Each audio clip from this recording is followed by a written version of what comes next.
Borsalino.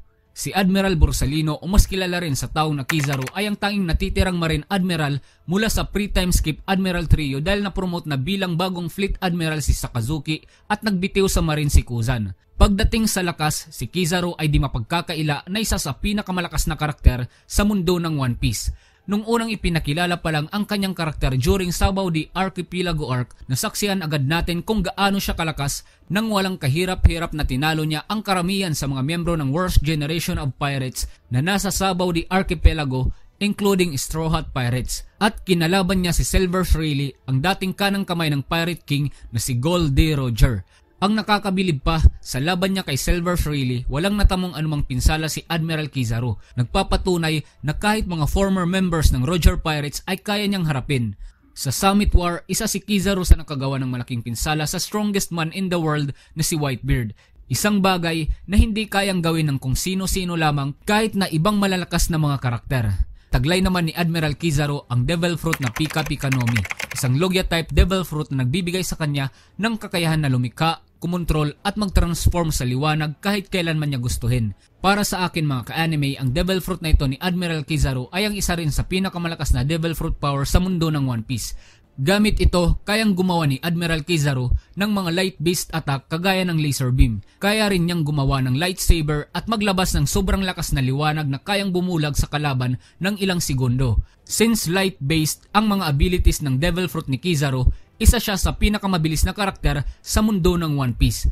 Ang kanyang movement speed ay kasing bilis ng speed of light. Dahil dito, hindi siya madaling tamaan ng kahit na anumang klase ng atake mula sa kalaban, and at the same time, hindi siya kayang ilagan ng kalaban kung siya naman ang aatake. Nga pala, ang mga laser beam mula sa atake ni Kizaru ay di basta-basta. Ito ay sumasabog dahil sa sobrang lakas. At kagaya ng lahat ng karakter na gumagamit ng Logia-type Devil Fruit, si Kizaru ay hindi rin tinatablan ng anumang klaseng physical attack maliban na lang kung gagamitan ng Armament Haki o Advanced Conqueror's Haki. Speaking of Haki power, kayang gumamit ni Kizaru ng Observation Haki at Armament Haki. Para sa mga gustong malaman kung meron rin ba siyang Conqueror's Haki, as of now hindi pa ipinakita mga ka-anime na kaya niyang gumamit ng Conqueror's Haki, pero considering kung gaano siya kalakas, hindi imposible na meron rin siya nito. Sa pagitan ng laban ni Admiral Kizaru at Luffy sa Egghead Island, although sa unang tingin parang patas lang ang kanilang lakas dahil sabay silang bumagsak sa eksenang ito, para sa akin kung mas nakafocus lang si Admiral Kizaru sa pag-atake kay Luffy imbis na sa misyon niya na i-eliminate si Dr. Vegapunk,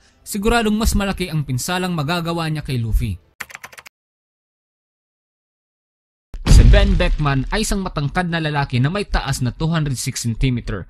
Ang ginagamit niyang arma sa pakikipaglaban ay isang flintlock rifle na uri ng barel base sa mga pagkakataon o eksena kung saan ipinakita ang karakter ni Ben Beckman sa One Piece. Masasabi na natin na walang duda na isa nga siya sa pinakakinatatakutan at pinakamalakas na pirata sa mundo ng One Piece. Ang taglay niyang galing sa pakikipaglaban at lakas ng kanyang haki ay kayang-kayang makipagsabayan kahit sa mga admiral ng marine. Maliban sa haki, isa rin sa mga siguradong abilidad na taglay niya ay ang stealth ability na nakita nating pinamalas niya during nung Summit War.